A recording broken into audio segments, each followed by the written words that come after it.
तो कितना माइक हो गया, मुंह दिख रहा है हमारा।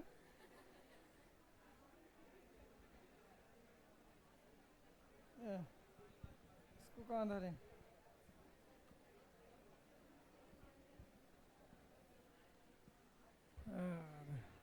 माइक बाबा हो गए।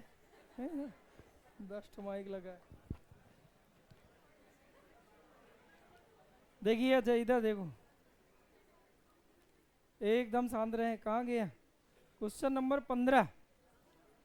हाँ 14 बता रहे। क्वेश्चन नंबर 14 देख।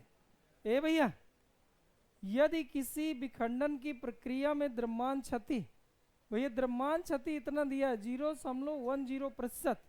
कहने का मतलब ये है कि अगर 100 केजी द्रव्यमान है तो 0.1 केजी भैया द्रव्यमान क्षति हो जाता, मतलब द्रव्यमान नष्ट हो जा रहा है। प्रतिशत का मतलब होता है 100 में, क्योंकि 100 में किसी कैलकुलेशन को करना आसान हो जाता है, क्योंकि 100 का गुणा 100 का भाग दोनों सरल होता है। बोलो भैया, इसीलिए भैया प्रतिशत में बताया जाता। अब उसे 1 केजी का खंडन करना है, 1 केजी। तो आप सोचो 1 केजी में कितना द्रव्यमान क्षय हो गया हो।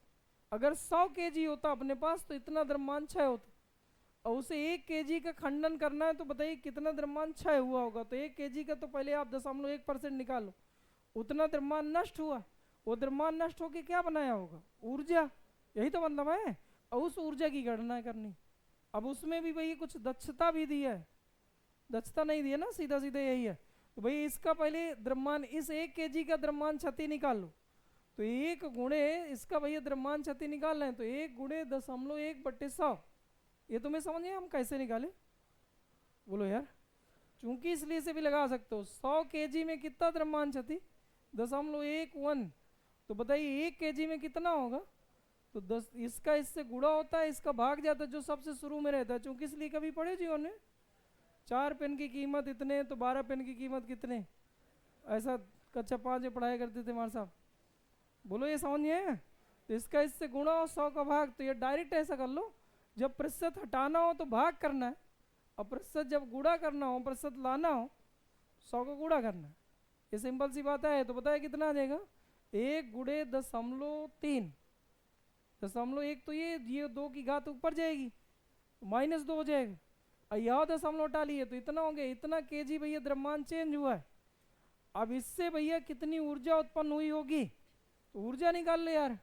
डेली बराबर सूत्र क्या होता है? डेलियम गुणे C²। डेलियम कितना दिया है? 1 गुणे 10 की घाते -3। 80 की वैल्यू 3 गुणे 10 की घाते स्क्वायर, तो 9 गुणे 10 की घाते, ये बात सही है। तो 9 गुणे 10 की घाते 16 से 3 और कम कर दो, कितना आ जाएगा? 13। ये भैया जूल में आएगा, यही दिया। 9 गुणे 10 की घाते 13 जूल, यही उत्तर दिया है। अब इसको कह रहा है कि ये जूल में उत्तर नहीं चाहिए, उसे चाहिए किलोवाट आवर्स में। थोड़ी देख लो बेटा, जूल में उत्तर नहीं चाहिए, तो उसके लिए सुबह आना पड़ेगा। अब इसको यूनिट में बदलिए, तो बताइए वो यूनिट मतलब किलोवाट घंटे में बदलिए। तो बताइए कल बताए थे 1 जूल मतलब 1 यूनिट में कितना जूल होता?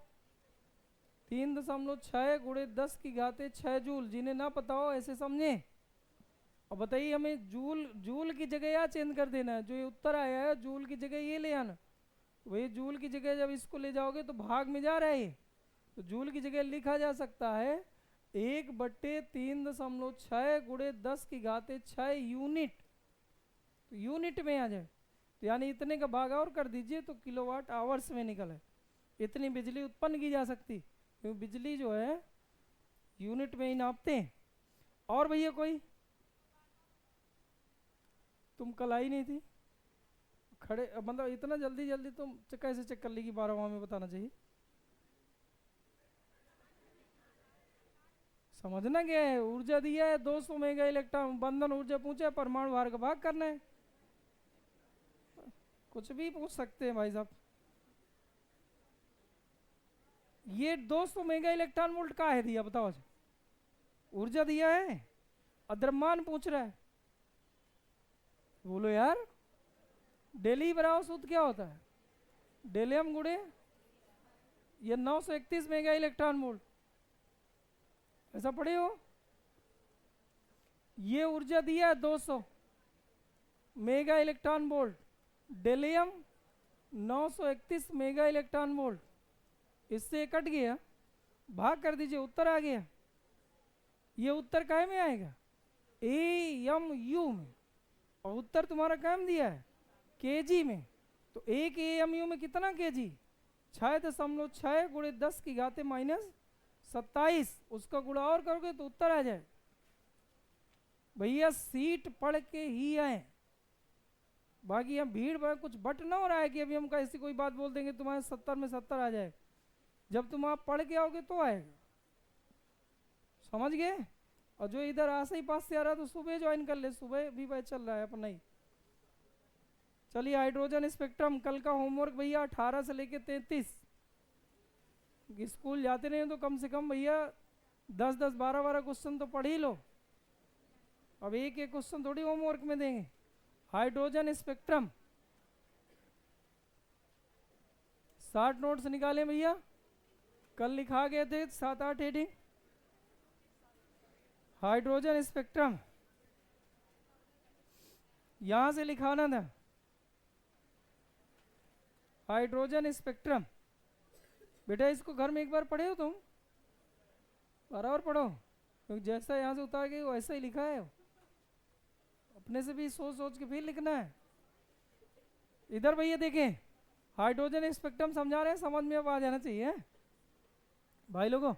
अब ये पूछेंगे भी, देखिए हाइड्रोजन में क्या होता है, ये है भैया, तो बताए इसमें प्रोटॉन कितना है? प्रोटॉन कितना है? और उसके परितः इलेक्ट्रॉन कितना है? और न्यूट्रॉन कितना है? न्यूट्रॉन घटाने से मिला करता है, तो न्यूट्रॉनों की संख्या कितनी है? 0। इलेक्ट्रॉन कितना है? 1। प्रोटॉन कितना है? 1। ये बात सही है? तो बताइए पहली कक्षा में उपस्थित होगा, ये बात सही है? अब भैया इसके परितः विभिन्न कक्षाएं हैं, ये पूरा भैया परमाणु बना रहे हैं, वो भी हाइड्रोजन, समझते जाएं। अब भैया बोहर ने अपने परमाणु मॉडल में ये बताया था कि जब भी इलेक्ट्रॉन को बाहर से स्थायी कक्षा में घूमते हुए इलेक्ट्रॉन को बाहर से ऊर्जा मिलेगी तो ऊर्जा ले सकता है, लेकिन उत्सर्जित नहीं कर सकता। उत्सर्जन के लिए इसे उच्च कक्षाओं पर जाना पड़ता है, और जब यहाँ 10 की घाते -8 सेकेंड रुकेगा, इसके पश्चात फिर से लौट के अपनी कक्षा में आएगा, और लौटते समय अतिरिक्त ऊर्जा विद्युत चुंबकीय तरंगों के रूप में उत्सर्जित करता है। इससे बोहर का आवृत्ति प्रतिबंध इससे निकला था, कहते हैं, बोलो यार कितना निकला था? न्यू बराबर E2 - E1/H। यहां तक हम पीछे पढ़ा भी चुके। अब आज का क्वेश्चन है कि हाइड्रोजन स्पेक्ट्रम क्या है। अब देखिए जब ये ऊपर वाली कक्षाओं में चला गया तो उसने ये नहीं बताया कि दूसरी कक्षा में जाएगा कि तीसरी में जाएगा। तो मान लीजिए 5वीं 6वीं कक्षा में पहुंच गया, तो जब ये ऊपर से लौटता हुआ अपनी कक्षाओं पर आएगा पहली वाली कक्षा में, तो जरूरी नहीं कि सीधे 5 से पहली पर ही आ जाए। 5 से 4 में आ सकता है, फिर 4 से 3 में आ सकता है, 3 से डायरेक्ट 1 में आ सकता है, कुछ भी हो सकता है, लेकिन कक्षा बाई कक्षा रिटर्न होगा। और जब रिटर्न होता है तो भैया उस समय पर तरंगे बीच बीच उत्सर्जित करता रहता है, तो इनकी एक श्रेणी मिलने लगती है, उसे हाइड्रोजन स्पेक्ट्रम की श्रेणी कहते। अब हाइड्रोजन स्पेक्ट्रम क्या है, तो आपको इसमें ये बताना है कि जब उच्च ऊर्जा स्तर, यह आपको ये बोलना है कि जब इलेक्ट्रॉन अपनी स्थायी कक्षा पर रहते हुए ऊर्जा का अवशोषण कर लेता है तो उच्च ऊर्जा स्तर वाली कक्षाओं पर जाता है, जाते वहाँ 10 की घाते -8 सेकेंड तक रुककर पुनः आप अपनी प्रारंभिक कक्षा पर लौटता है। लौटते समय अतिरिक्त ऊर्जा विद्युत चुंबकीय तरंगों के रूप में उत्सर्जित करता है। ये बात यहाँ तक क्लियर है? बोलो। तो भैया इन तरंगों की तरंगदैर्घ्य के क्रम में, इन तरंगों को तरंगदैर्घ्य के क्रम में व्यवस्थित कर दिया जाए। जो तरंगे निकली जितनी भी, उनको तरंगदैर्घ्य के क्रम में व्यवस्थित कर दो, तो जो भी पट्टी मिलेगी, जैसे मान लीजिए प्रकाश को जब हम प्रिज्म से होकर गुजारते हैं तो विभिन्न रंगों की एक पट्टी मिलती है ना भैया, 7 रंगों, तो इसको भैया बोला करते दृश्य स्पेक्ट्रम। ऐसे ही भैया आज पढ़ना है हमें हाइड्रोजन स्पेक्ट्रम। तो हाइड्रोजन भी ऐसे तरंगे निकालता है, और इन तरंगों को तरंगदैर्घ्य के क्रम में व्यवस्थित कर दें तो इसी प्राप्त स्पेक्ट्रम का नाम क्या पड़ गया है? Hydrogen spectrum. क्या कुछ बात समझिए? पहले आप बताओगे कि जब हाइड्रोजन का इलेक्ट्रॉन ऊर्जा अवशोषित करके उच्च ऊर्जा स्तर वाली कक्षाओं पर जाता है, तो बोहर के अनुसार वहाँ 10 की घाते -8 सेकेंड तक रुककर उन्हें अपनी स्थायी कक्षा पे लौटता है। लौटते समय अतिरिक्त ऊर्जा रिलीज करता है, उत्सर्जित करता है। और जब ऊर्जा उत्सर्जित करता है इन विद्युत चुम्बकीय तरंगों का, यदि इन विद्युत चुम्बकीय तरंगों को यदि तरंगदैर्घ्य के क्रम में व्यवस्थित कर दें तो प्राप्त पट्टी को ही हाइड्रोजन स्पेक्ट्रम कहते हैं। किसी को याद हुआ? सुनाओ अंजलि, क्या है? देखना नहीं है तो क्या याद हुआ भैया? किसी को पता चला? क्या बोलोगे? हाइड्रोजन परमाणु का इलेक्ट्रॉन जब ऊर्जा पाकर उच्च ऊर्जा स्तर कक्षाओं पर जाएगा, वहाँ 10 की घाते -8 सेकेंड तक रुकेगा, रुकने के बाद फिर से वापस आएगा तो ऊर्जा रिलीज करेगा। बोलो बेटा, ऊर्जा रिलीज करेगा। उनका नाम तरंगों के रूप में, उन तरंगों का नाम क्या है? विद्युत चुम्बकीय तरंगें। इन तरंगों को अब तरंगदैर्घ्य के क्रम में तुम्हें व्यवस्थित कर देना, तो जो भी पट्टी मिलेगी या जो भी स्पेक्ट्रम मिलेगा उसका नाम क्या है? बहुत सिंपल सी बात है, सबको समझ में आ गई बात? अब भैया ये जो स्पेक्ट्रम मिलता है इसमें भैया कुछ तरंग दैर्ध्यों के एक छोटे छोटे से ग्रुप मिल जाते, कि जैसे इसमें भैया यहाँ से लेके यहाँ तक, भी इसमें यहाँ से लेके यहाँ तक। तो हाइड्रोजन स्पेक्ट्रम में तरंगदैर्घ्य के कुछ ग्रुप मिलते, जिन्हें समूह हिंदी में बोल सकते हो। हाइड्रोजन स्पेक्ट्रम में तरंगदैर्घ्य के, जैसे मान लीजिए पहले ही ऐसे करके ये पट्टी मिली, थोड़ी देर गैप करने के बाद, मतलब थोड़ी दूर गैप करने के बाद फिर से पट्टी मिलना चालू हुई, जो लगातार मिल रही, फिर गैप करने के बाद फिर एक पट्टी मिल रही। इन सभी को जब एक साथ बोल रहे हैं तो क्या नाम है उसका? Hydrogen spectrum. एक एक पट्टी का नाम बोला जाए तो फिर उसको कहते हैं हाइड्रोजन स्पेक्ट्रम की श्रेणी। हाइड्रोजन स्पेक्ट्रम बात अलग है, हाइड्रोजन स्पेक्ट्रम की श्रेणी बात अलग है। तो जैसे पूछे हाइड्रोजन स्पेक्ट्रम की श्रेणियां क्या, तो हाइड्रोजन स्पेक्ट्रम में तरंगदैर्घ्य के अनेक समूह उपस्थित होते हैं। किसी एक समूह को हाइड्रोजन स्पेक्ट्रम की श्रेणी कहते हैं। श्रेणी टोटल कितनी है? 5। कौन कौन? Lyman, बामर, पाश्चन, bracket, फुंड। मेरे कहने का मतलब जब इस तरह से तरंगदैर्घ्य आपने प्राप्त किया होगा तो ऐसी 5 पट्टी मिली होंगी। तो पहली वाली पट्टी का नाम लाइमन, फिर बामर, फिर पाश्चन, फिर ब्रैकेट, फिर फुंड। याद रखने के लिए पहली वाली जो कक्षा है उसका नाम रख लीजिए लाइमन, दूसरे वाले का, तीसरे का पाश्चन, चौथे का फिर फुंड। याद रहेगा? अब बताइए पहली कक्षा से इलेक्ट्रॉन जाए या आए तो उसका नाम क्या रहेगा? लाइमन श्रेणी। और अगर जाएगा पहली कक्षा से ऊपर तो भैया उसको कहेंगे अवशोषण श्रेणी। और उधर से इधर आएगा तो ऊर्जा रिलीज करके आ रहा है, इधर ऊर्जा प्राप्त करके जा रहा है। तो अवशोषण श्रेणी एक तरह की होती है, क्योंकि एक इलेक्ट्रॉन है तो पहली कक्षा में रहेगा, इसलिए पहली कक्षा से जा रहा है, इसलिए नाम इसका क्या पड़ गया? लाइमन श्रेणी, क्योंकि पहली कक्षा ही का नाम लाइमन है। और भैया उधर से जब लौट के आएगा तो उत्सर्जित करके आ रहा है, तो उत्सर्जित श्रेणी टोटल कितनी है? 5। और अवशोषी श्रेणी कितनी है? तो केवल 1, क्योंकि एक इलेक्ट्रॉन है पहली कक्षा में, तो पहली कक्षा का नाम लाइमन है। क्या ये बात समझ में आई? तो अवशोषी श्रेणियों की संख्या कितनी? 1। लेकिन जो सूर्य में हाइड्रोजन है, सूर्य का टेम्परेचर 10⁻7 केल्विन पढ़ा है ना पूरा। अब वहाँ जो हाइड्रोजन होता है वहाँ पर भैया जो ऐसा माना गया कि इलेक्ट्रॉन जो है वो हमेशा उत्तेजित अवस्था में ही बना रहता, यानी पहली कक्षा में इलेक्ट्रॉन कभी रहता ही नहीं, क्योंकि टेम्परेचर इतना ज़्यादा है कि दूसरी तीसरी कक्षाओं पर। वैसे कुछ वैज्ञानिक मानते हैं कि भैया उधर परमाणु नहीं रहता, ये सब कक्षाएँ निकल जाती हैं, हाइड्रोजन बस बचते हैं। और हाइड्रोजन भी इतने टेम्परेचर में प्लाज्मा की अवस्था में पहुँच जाता, मतलब ना तो ठोस होते ना तो सूर्य का वास्तविक जो क्या प्रकृति है वो किस अवस्था की? प्लाज्मा। वो प्लाज्मा किनका? पदार्थों का नहीं, किनका? नाभिकों का प्लाज्मा बन गया। समझ गए? तो भैया कुछ वैज्ञानिक मानते हैं कि नहीं भैया उधर पे ये भैया रहते हैं, क्या परमाणु रहते हैं, लेकिन इलेक्ट्रॉन अपनी पहली कक्षा में न रह के दूसरी कक्षा में रहते। इसलिए सूर्य में जो हाइड्रोजन है वहाँ 2 श्रेणियाँ मिलती, एक का नाम क्या है? लाइमन, दूसरे का नाम क्या है? कौन सी वाली श्रेणी? अवशोषी वाली, उत्सर्जी वाली? अवशोषी वाली। उत्सर्जी वाली कितनी है? 5। पांचों की डिफिनेशन याद रहेगी? बोलो। अच्छा बताओ क्या बोलोगे? बताइए लाइमन श्रेणी किसे कहते?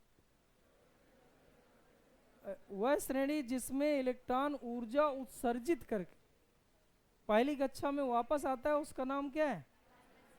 लाइमन श्रेणी। पहली कक्षा में वापस आता है तो एक तरंगदैर्घ्य का निश्चित समूह मिलता है, उस समूह का नाम है लाइमन श्रेणी। भैया बामर किसे कहते हैं? जब कोई इलेक्ट्रॉन उच्च ऊर्जा स्तर वाली कक्षाओं से दूसरी कक्षा में वापस आता है तो उससे कौन सी? तीसरी कक्षा में आए, चौथी में आए, क्रम से याद कर लेना, पांचवी में फुंड, याद रहेगा ना भाई। ये टोटल 5 है और ये पूरा लिख के आना है, बस इतना ही है। बोलो, याद रहेगा? चलिए ठीक है, आगे बढ़ो। इनका ऊर्जा स्तर आरेख बना लेते हो? सबसे ज्यादा पूछा ऊर्जा स्तर आरेख बनाइए। बताइए लाइमन का बनाना है। लाइमन, ये पता है ऊर्जा स्तर आरेख क्या है? समान लंबाई की क्षैतिज रेखाएं, सब सेम साइज की हो, समान लंबाई की क्षैतिज रेखाएं। पहली कक्षा की एनर्जी कितनी होती? ये एक है भैया, दूसरा, तीसरा, चौथा, पांचवा, छठवां, सातवां, ऐसा। पर एनर्जी का सूत्र क्या है? ई बराबर, बोलो बेटा, -13.6 Z² बटे n²। हाइड्रोजन का निकाल रहे हो तो हाइड्रोजन के लिए जेड का मान, हाइड्रोजन के लिए बताइए, पहली कक्षा के लिए n का मान, तो 1 का स्क्वायर करोगे तो क्या 13.6 ही आ जाएगी। 2 का स्क्वायर करो, 2 दूना 4, 4 का भाग करो, 4 3 12, क्यों इतना आ जाएगा। 3 का भाग करो, 3 का 9, 9 का भाग करना है, 3 रखना है, 9 का भाग करिए कितना आएगा? 9 दूना 18, ज़्यादा हो जाएगा तो 1.51, फिर 0.85, फिर 0.54। याद है किसी को? भाग करना समझ गए ना। अब भैया बामर पूछे, लाइमन पूछे तो सब यहाँ ले आओ, लो बन गई। बामर पूछे तो यहाँ रख दीजिए। किसी एक को पूछेगा तो अभी नहीं सब बना के चले आओ, जो कहे वही बना के चले आना। बस ऊर्जा स्तर आरेख का मतलब ऊर्जा जरूर दिखाओ, पता चलता है लाइन लाइन खींच के चले आए और ऊर्जा दिखाया नहीं तो भी नंबर तो कटेगा ही ना। नाम है ऊर्जा स्तर आरेख, ऊर्जा पता ही नहीं, नहीं ठीक है। नाम है अमीर दास, पैसा पता नहीं तो क्या मतलब, कुछ चाहिए ना। बात समझ गए? ऊर्जा जरूर लिख के आना। 13.6 Z² बटे, इनका गैप भी समझ गए ना, क्योंकि सबसे ज़्यादा एनर्जी इनके बीच अंतर है, तो बीच का गैप पहले ज़्यादा, फिर और कम, फिर और कम, फिर और कम, लास्ट वाले की एनर्जी 0 दिखा दो। ठीक, इतना बन जाएगा। ये भैया इस हेडिंग में लिख के आना। लास्ट हेडिंग और बची थी, रिडवर नीयतांक के उपयोग। हाइड्रोजन स्पेक्ट्रम तुम्हें घर में स्वयं से लिखना है, बहुत कायदे से मैंने पढ़ाया है। इतना कायदे से तब नहीं पढ़ाया जब मैं तुम्हें नोट्स बनवा रहा था। किसी को याद रहेगा? हाइड्रोजन का इलेक्ट्रॉन पहली कक्षा में उपस्थित होता है, जब इसे बाहर से ऊर्जा मिल जाती है तो ये ऊर्जा पाकर उच्च ऊर्जा वाली कक्षाओं पर जाता है, वहाँ 10⁻⁸ सेकेंड तक लौटता है। लौटते समय अतिरिक्त ऊर्जा रिलीज करता है। अब इस ऊर्जा को तरंगदैर्घ्य के क्रम में हम व्यवस्थित करें तो एक पट्टी मिलती है, इस पट्टी का नाम हाइड्रोजन स्पेक्ट्रम है। हाइड्रोजन स्पेक्ट्रम की पट्टी में कई ग्रुपों में अनेक तरंगें उपस्थित होती।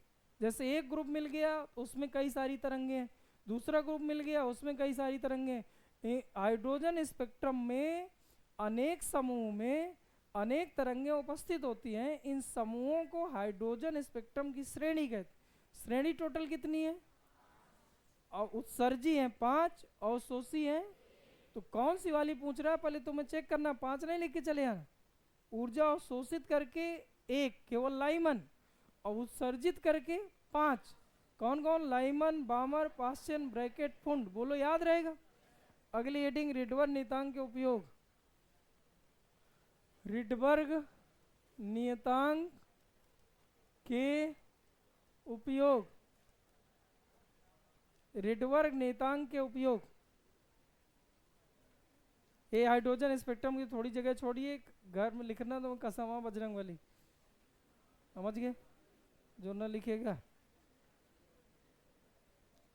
अपने से बिना देखे, जो भी टूटा फूटा है लिखिएगा जरूर। हाइड्रोजन स्पेक्ट्रम क्या है, इसकी श्रेणियाँ क्या है, श्रेणी के बारे में अगर लिख लो द बेस्ट है। ऊर्जा स्तर आरेख लास्ट में जरूर बना ले, समूह सभी का एक साथ बना लेना, हमने ये नहीं कह रहा है कि बार बार बनाते रहेगा, ठीक है। अब रिटवर्क नियतांक भैया आर बराबर जो वैल्यू है 1.07 गुणे 10⁻⁷ मीटर इनवर्स। रिटवर्क नियतांक क्या है कि जब हाइट वो क्या बोहर ने आवृत्ति प्रतिबंध को सिद्ध करने के लिए सूत्र निकाला था, डेल ई बराबर उसने सूत्र निकाला था डेल ई बराबर E2 minus E1, del E की जगह सूत्र रखा था एच न्यू, तो भैया जब न्यू निकाला तो एच बटे में चला गया। इसे भैया बोहर का तीसरा सिद्धांत था ये, जिसे आवृत्ति प्रतिबंध का सिद्धांत कहते हैं। अपने मॉडल में 3 बातें रखी थी ना तीसरे नंबर का, तो इसका निर्धारण करने के लिए ई निकाला, और ई जो होती है भैया ई में के और यू होता है स्थितिज ऊर्जा और गतिज ऊर्जा। अब गतिज ऊर्जा स्थितिज ऊर्जा निकालने के लिए 1/2 mv² और स्थितिज ऊर्जा निकालने के लिए के Q1 Q2 बटे R। तो हमें R चाहिए V चाहिए, इसलिए पहले उसने चालू करा R से। R बराबर सूत्र याद है किसी को 0.53 n²/z, इसको निकाला था बोहर ने। आर क्यों निकाला था रीजन समझ गए ना, उससे चाहिए था ई, बाकी से लेना देना। ई निकालने के लिए इस ऊर्जा में ऊर्जा भैया स्थितिज ऊर्जा और गतिज ऊर्जा दो तरह। गतिज ऊर्जा तब मिलेगी जब तुम्हें वेग पता चले, और स्थितिज ऊर्जा तब मिलेगी जब आर पता चले, इसलिए उसे आर निकालना पड़ा। फिर वेग निकाला, वेग कितना निकाला 2.16 गुणे 10⁻⁶ 2.19 गुणे 10⁻⁶, और क्या था Z/n, याद आया। ये उत्तर क्या में था एंगस्ट्रॉम में, ये उत्तर क्या में था मीटर/सेकेंड। वेग निकाला, वेग निकालने के बाद वेग उठा के यहाँ रखा, तो गतिज ऊर्जा मिली यहाँ रखा, तो स्थितिज ऊर्जा मिली उठा के यहाँ रखा, तो आवृत्ति प्रतिबंध।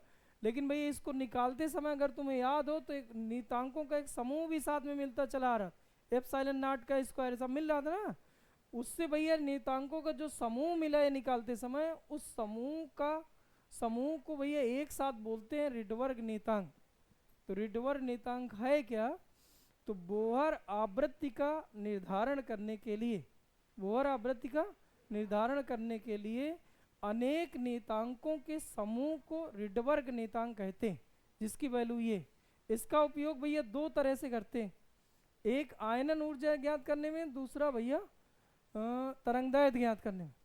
आप भैया अगर परीक्षा में पूछे यहाँ से उत्तर लिखना चालू करना, एक क्या है आयनन ऊर्जा ज्ञात करने में, दूसरा तरंगदैर्घ्य ज्ञात करने में। बोलो ये बात याद रहेगी। रिटवर्क नियतांक के कितने उपयोग, कौन कौन, आयनन ऊर्जा ज्ञात करने में, दूसरा बोलो तरंगदैर्घ्य ज्ञात करने में। बात क्लियर हो गई, कंफर्म। अच्छा बताइए आयनन ऊर्जा का जो सूत्र होता है वही होता RHCZ²/n²। ये भैया आयनन ऊर्जा का सीधा सीधा सूत्र है। तो जब परीक्षा में आ जाए, मान लो 3 नंबर में आ जाए, वैसे आता है क्या 2 नंबर में, मान लो 3 नंबर में आ जाए, तो पहले भैया आप करेंगे क्या, पहले आयनन ऊर्जा की परिभाषा लिखें। अब आयनन ऊर्जा क्या है पहले ये बात समझिए। मान लीजिए कोई, भैया आयनन ऊर्जा क्या है थोड़ी समझिए। मान लीजिए कोई एक इलेक्ट्रॉन है, क्या इलेक्ट्रॉन है, हाँ, जो नाभिक के परितः विभिन्न कक्षाओं पर घूम रहा है। ये मालिक इधर देखें, ये इलेक्ट्रॉन है, किसी नाभिक के परितः घूम रहा है ऐसे।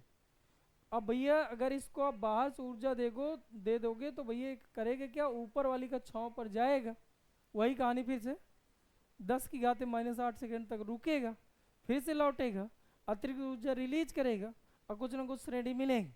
हाइड्रोजन का अगर ये इलेक्ट्रॉन होगा तो हाइड्रोजन स्पेक्ट्रम मिलेगा, किसी दूसरे तत्व का होगा तो उस तत्व का स्पेक्ट्रम मिल जाएगा। स्पेक्ट्रमों की संख्या 1 2 9 बहुत सारी है। बोलो ये बात क्लियर हो रही।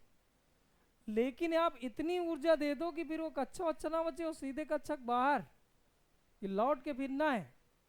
जैसे पृथ्वी से जब किसी वस्तु को इतनी ऊर्जा दे दी जाती है कि फिर लौट के पृथ्वी में वापस नहीं आता, उसका नाम पड़ गया पलायन वेग और पलायन ऊर्जा।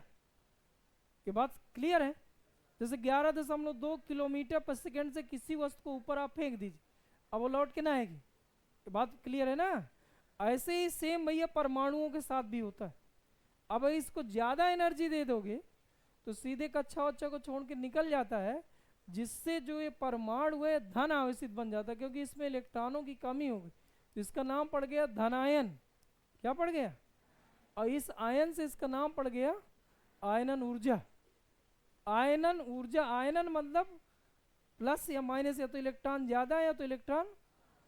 अब देखिए इधर सुने, आप बोलोगे कि वह न्यूनतम ऊर्जा जो किसी इलेक्ट्रॉन को देने पर, वह न्यूनतम ऊर्जा जो किसी इलेक्ट्रॉन को देने पर इलेक्ट्रॉन अपने परमाणु को छोड़ के बाहर निकल जाता है, उस ऊर्जा का नाम आयनन ऊर्जा है। इधर कोई बताएगा? करने हो?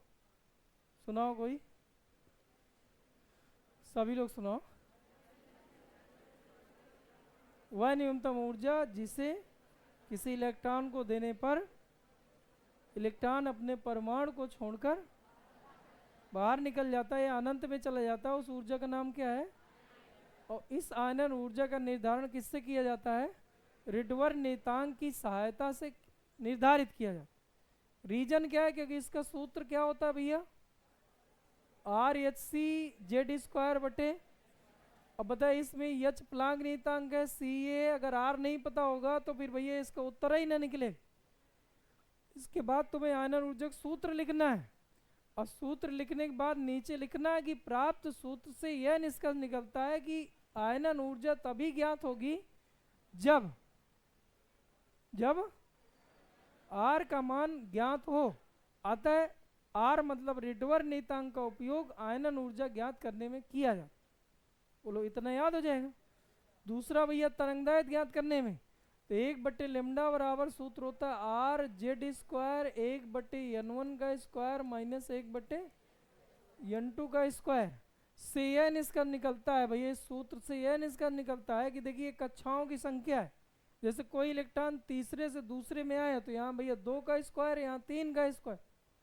लेकिन इसमें भैया ये परमाणु क्रमांक है जो पहले से प्रीफिक्स है, हमें केवल एक बात नहीं पता जो R है।